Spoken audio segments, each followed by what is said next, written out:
Om Sairam. Khaparde diary का आज यह 17वां एपिसोड है। 14 दिसंबर 1911।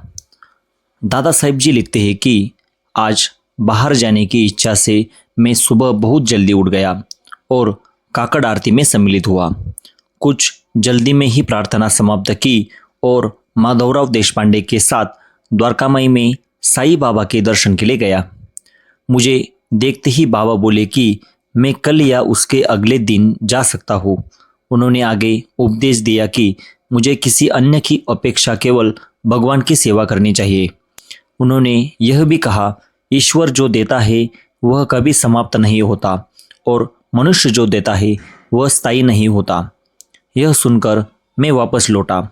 वहाँ कल्याण के दरवेश साहिब फाड़के आए हुए थे। वे पुराने संस्कारों वाले सज्जन व्यक्ति थे। उन्होंने साथ श्री शिंगने और उनकी पत्नी भी थी। शिंगने मुंबई के एक प्रतिष्ठित वकील थे और उनके पास वकालत का एक वर्ग भी था। मैं दोपहर की पूजा में उपस्थित रहा। इसके बाद मैंने बापू साहेब जोग के साथ भोजन किया और फिर विश्राम के लिए लेट गया। मुझे इतनी गहरी नींद आ गई कि द्वारकामाई जाने में कुछ देर हो गई। इसके बाद मैं चावड़ी के पास गया और वहीं से बाबा को प्रणाम किया।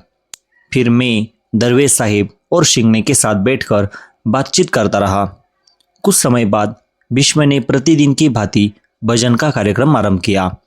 इस प्रकार यह दिन भी साईं बाबा के उपदेश, सत्संग और भक्ति के वातावरण में शांतिपूर्वक व्यतीत हुआ। खापरडे डायरी की अगली कहानी लेकर हम फिर मिलेंगे हमारे अगले वीडियो में।